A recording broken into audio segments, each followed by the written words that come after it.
Today we interview Ann Hecathorn. She had her own business creating handbags for 16 years. November 13th, 1991 is when I incorporated Hecathorn Design Group. And we started out manufacturing handbags in Brooklyn and making them primarily for catalog companies such as Victoria's Secret, Betsy Johnson, Nordstrom. And then we started importing them as well from China and from India. Primarily the business was larger companies rather than individuals. You know, like we'd have sample sales from time to time where people would come in and buy samples, but it was really selling it in volume. Very big clients like Victoria's Secret and Urban Outfitters. So That's how right. did you get those big clients? It took me a number of years. You know, I had started working for a company in Chicago before starting the business called Accurate Leather, and they were a manufacturer, and I really learned from the ground up and built clientele through them and you know, made relationships through them.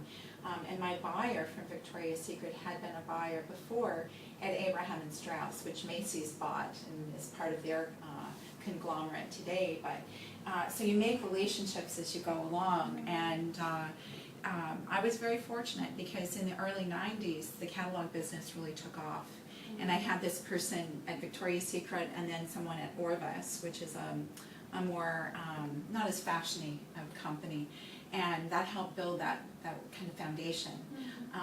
But it was a lot of cold calling, you know, getting on the telephone and saying, I have products and I'd like to come see you, or I have an office in New York.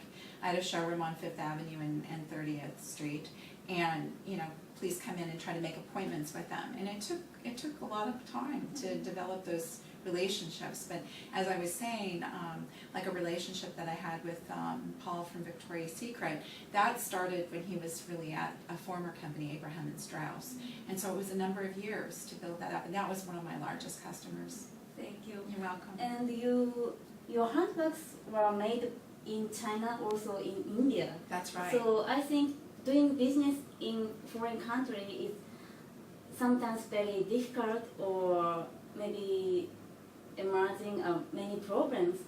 So yes, there were challenges for sure. You know, for one that comes to mind is the time difference. You know, oftentimes the factory would call me at 3 a.m. and you know, I'd be woken up out of a deep sleep and with a question about maybe the leather, the quality of the leather or whatnot.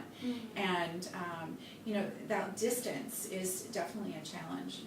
Some of the other things that are challenges is knowing, you know, the duty rates, the taxes that we have to pay to bring goods into this country, and the logistics of getting the goods shipped, and how much is something going to cost, you know, to ship it, just and not just the finished product that we're buying from the factory, but then how much is the cost to get it here, and then we have to add that into your price so that you actually make a profit, because otherwise you can, you know, go down slowly, or go down very quickly, I should say. So there definitely were challenges. Language barriers too. I had to learn myself to be very, very detailed. If I wanted to change a closure, let's say on a bag, maybe there was a buckle, and I wanted to put a new ornament on it rather than the buckle, I had to say, please remove buckle, replace with ornament, or I would get the sample back with both. Often, I mean, it was that type of thing. You can't assume, you know, that there's an understanding. okay.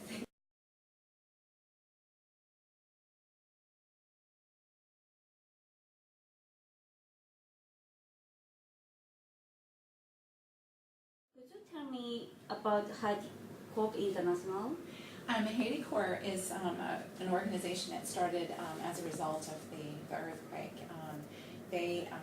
They started their nonprofit in like April of that year, and it's a friend of mine and his wife. His wife is Haitian, and many of her members of her family still live in Haiti, and they wanted to do something, and so they started this organization, Haiti Corps International. And just very nonchalantly one evening over dinner, we were discussing different things, and I had mentioned that I had done some volunteer work with a company, or with an organization through my church that worked out of South Africa doing dolls and wanted to do bags. And so his eyes kind of perked up and said, would you be interested in maybe doing something with us? And I said, okay. You know, and that was probably about 1.5 years ago, or, you know, right after, I guess it would have been right after the earthquake. And nothing was concrete at that point, and they got together with another group called FAVLAC, which is an organization that works with women that are victims of violence. Many of the women live in tent communities still as a result of the hurricane, and before that also. The weather is conducive so they can live out, you know, kind of, and it's a very impoverished country. And, but they're not safe, you know, they're, you know, going to the restroom in the middle of the night, and there's rapes that go on and so forth. So we're working with FAVLAC, who is a grassroots organization, and they've put together 15 women that were interested in doing a project like this, and creating handbags and learning how to make bags and so forth. Some of them are skilled in crochet, some in straight sewing, some in embroidery work. They also do beautiful bead work, where they make the voodoo flags. Voodoo is a national religion for Haiti, and they do these beautiful beaded with the sequins or the paillettes and beads. So we're working in those different mediums, and I was just there at Thanksgiving working with them, and it was really in your opinion, so what kind of abilities should manager have? the manager. Well, I really, I felt so good about leaving, knowing that we identified each of their strengths and what, and you know, I'll show pictures, and I know we're going to include some still shots in this interview. They were really happy, and I was really happy. We had fun. It was like a craft day, you know. And by identifying their strengths and kind of pulling that out, and then letting them lead. I definitely want to share a photo of one of the women that does the tailoring and all. She led a pattern, how to lay out a pattern, and how to cut the fabric efficiently. Because that's one of, you know, you can't cut materials inefficiently, or you're wasting, you know, the materials. And so forth. So I think that as a manager is very critical, is to identify their needs and listen, you know, really pay attention, ask them questions, you know, what do they want to see come from this, and that sort of thing. And then, you know, seeing who kind of shows up, like that. We were there this last trip 3 days, and you can kind of get an idea of, you know, this is not volunteer on their part. They're getting paid daily, but some people were there before we were there. You know, they were really excited. So you pay attention to that, you know, and you know, you build your team that way. That's the question. So what is your next goal? Well, the next goal is to really get more materials there. I mean, in terms of the project, right? The Haiti project.